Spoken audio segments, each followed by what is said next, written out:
What is really interesting is when you get to a level of DNA activation while you're still in density, where you can begin to see multi-time vectors. Now, right now, we're in what's called single vector consciousness, which means our DNA is working in a way where we see a single time vector moving forward rather than several. As your DNA activates from 3 strands, which we actually have activated right now, up to 6, you become a multi-vector consciousness. And you can begin to see what's really happening with manifestation down here in density 1.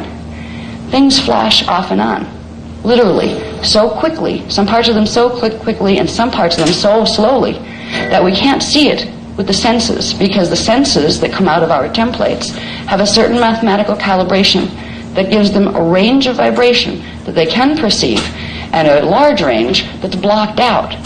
That's how the hologram is created. If we had all of our sense receptors turned on, we would not see the hologram.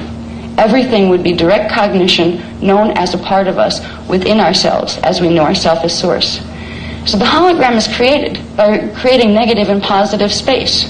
The positive space would represent the object, and the negative space would be the area around it, the space between objects, be it between you and the person next to you, or between this planet and the other planets. Space between objects is the vibrational frequency. It's the vibrational frequencies that our body systems are not geared to perceiving, so they block it out. When we look up at the stars and into outer space, we are actually seeing a massive reality field that's filled with life and consciousness and all sorts of structures and forms and density levels and civilizations. Ours is quite small compared to some of the many that are there. But we look up into space, and our scientists can send instruments made of 3-dimensional matter up into space to explore what's there, and they will see things they call stars, which are balls of flaming gases that have a core. Those balls of flaming gases, first of all, the flaming gases represent D4 and higher frequency. When you get to full 4th strand activation and you can hold that, you would be able to sit on the sun without getting burned. It is a holographic projection, and when we look at deep space, the darkness of deep space, the huge amounts of distances, we are looking at several things. The objects we are seeing, as the stars, are actually part of the past. Even science knows that, with the speeds that light travels. And the darkness we are seeing are the parts of the reality fields that are blocked out because we don't have the same frequency receptors. The receptors are called aparthy in our templates. So we literally don't see them. Because we are the manufacturers of our hologram. The hologram manufactures itself through our DNA templates, through our body templates. If our body templates do not hold a certain frequency, that thing, whatever it is, will not be manifest in our experience, period. There's no way to see something in your experience if you, A, don't have the receivers of that frequency in your template organically, and B, don't have them turned on. If those frequency receivers are not doing their job to receive frequency, the frequency will be blocked out as if it doesn't exist. So you will not see the reality fields that are formed from those types of frequencies.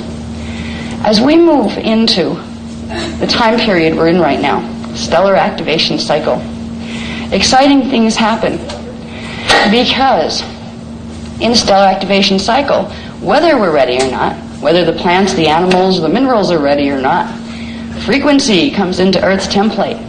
We're all a part of Earth's template because we live on the planet, which means frequency is going to come from the Earth's template into us. It is going to trigger activation of things that have been sleeping and dormant for thousands and thousands of years in the human race. It's going to trigger activation of aparthy, sense receivers that can pick up higher frequency, which means progressively, and it doesn't all happen at once, but progressively, your consciousness brings in more of itself from the higher dimensional fields, which brings with it the hologram of those higher dimensional fields. As you fully anchor, say, your soul matrix, which is the part of your consciousness that's stationed in density 2, dimensions 4, 5, and 6, you will, to get that part of you in your body fully focused here, have to activate strands 4, 5, and 6 in the DNA template, which will create certain changes in the chemical DNA composition that will expand the body and the atomic structure enough so that you can hold those frequencies and it won't fry you from the inside. Because if you try to put 6-dimensional frequency into a 3-dimensional body, you blow the body up. We're going through a shift in hologram because we're going through a shift in consciousness where we're shifting our lower consciousness from down here into merger with our higher consciousness. And the degree to which we are successful in doing that will be the degree to which our hologram reflects the expansion of seeing and being a part of the higher dimensional fields. Integration of the higher dimensional fields starts subtly, and you're all doing it. Even the people that don't want to hear this stuff are doing it. So it's kind of funny. You know, and God bless the poor people that have been following dogmas that tell them knowing any of this isn't their business and it's evil to know this. They're still doing it anyway. But it's happening to them rather than them working with it to co-create a pleasant experience. We are all beginning, and we have been beginning. Our consciousness right now has changed since what it was like 2,000 years ago. We accrete. This is how we grow through time. Accrete means to bring frequency into ourselves, which activates more of our template, which expands our form and our consciousness. We've been doing this for thousands and thousands of years on this planet. In the early times, when certain things happened to the DNA, the quality we call dreaming now did not happen. Humans at certain points, because they suffered a DNA mutation, did not dream.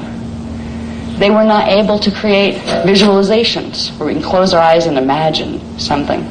They were locked in to full 3-dimensional focus. Right now, we don't realize it usually without really thinking about it. But our bodies may be in a 3-dimensional framework, but our minds already are beyond it. We have dreams, every once in a while at least. At least when you were a kid you had them. Everybody dreams at this point. Even science knows that. They can tell when you go into REM with the rapid eye movement that you're in a dream state, where you go into like theta brainwave patterns if you go into deep sleep. Dreaming is the first beginning point of activating strand 4, where you can start to bring in the information that's stored in dimension 4, in the part of your identity that resides in dimension 4. You're linking consciousness with the first part of your soul matrix through dreaming. Now, when you go get a book on dreaming by the experts, I don't know what's wrong with this thing, but it's doing some really strange things. When you get the dream books, you know how the experts like to analyze your dreams? Particularly the ones coming from the psychological perspective. They don't believe in the soul. They're just going to analyze the mind as a chemical reality that happens to produce consciousness. They'll tell you all sorts of things about what your dreams mean. And this symbol means that, and you see this, and it means that to the inner psyche. Or you have a dream about this, and it means you have this hang-up, or that ism, or that problem. I would just, like, you have those kind of dream books, pass them on to one of the sleepers that don't want to know about souls. Let them start there. At least they're acknowledging dreams. But those kind of dream interpretation books tell you very, very little. They tell you somebody else's opinion, and they show you their limitations of perception. But they're not going to help you a lot. You have what it takes to begin to understand the language of your dreams. The language of your dreams is the language of your higher self. Your higher self starting with your D4 consciousness, which is your astral level of consciousness. Some people already are getting very good at being able to pull their astral body out of their physical body at will and move it elsewhere in space-time down here. That would be an advancement from dreaming. There's a progression that you will have inside of your consciousness before you get to a point where you're going to be able to physically see a stargate, for instance, and say, I'm going to shift my angular rotational particle spin so I can go through that. There are certain things that are going to happen way before you get that level of mastery of your physical form. The first thing will be dreaming. Now, most people dream, so that's a good thing, because you can look back and say, oh, I'm already part of the way through this process. This is good. I'm not starting at the beginning. I'm already in it. Because you are if you have any dreams or any recollection of any dreams from even childhood. Dreams have a progression. Dreams are not just, there's certain scientific interpretations that tell us dreams are the brain's way of kicking out certain types of chaotic patterns, your process issues and things, and kind of kicking out the sludge from your daily life and just clearing the consciousness on that level. There is a level of what's called unconscious chaos that has to do with clearing out portions of fragmented thought forms that you're carrying around with you. What science doesn't realize is those portions of chaotic thought forms are not just yours in this body. They're also portions of what's your incarnational imprint. There will be a point in dreaming where you'll become aware of dreaming, and sometimes it'll seem very chaotic, like, what was that? You can dream some of the strangest things, horses standing on top of the Empire State Building, and you know it's important. And you come back and you wake up, and you know it was important. You feel it, and in the dream you understood why. But by the time you get back out on this side, you just know it was important, and you have an image of a horse on top of the Empire State Building, and you can't figure out for the life of you what you're trying to tell yourself.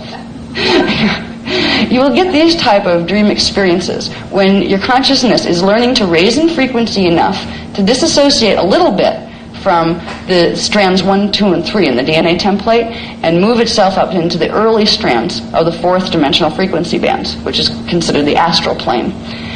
After that, there is another level of dreaming where you start to get coherent dreaming, where things start to make more sense, and you get that sense of, aha, I understand this, but still is aha there more in the dream state than when you wake up and try to remember what the aha was.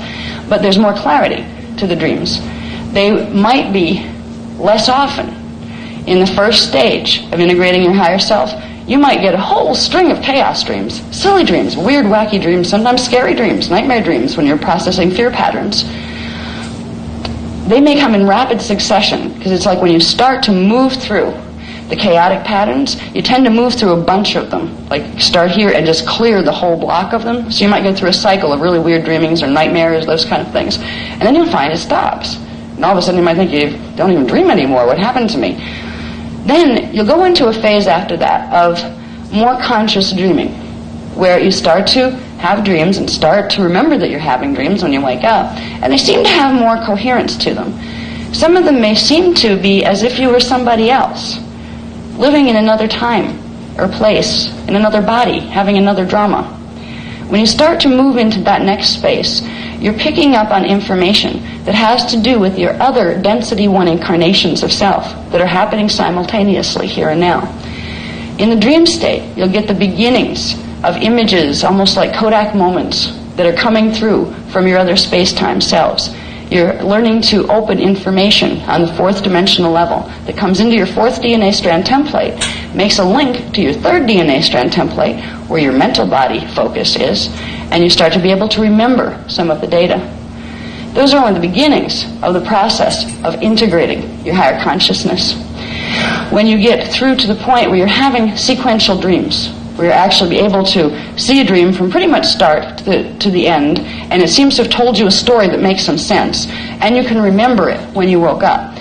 That's telling you something. That's telling you you've anchored a whole frequency pattern from D4, which means you've opened the aparthy in your DNA strand templates corresponding to those frequencies in D4 and linked them to the aparthy in your strand 3 template. So you've made a conduit, a live conduit of consciousness. That's how you remember dreams. If you don't remember dreams yet, it simply means you haven't opened any of the 4th strand aparthy.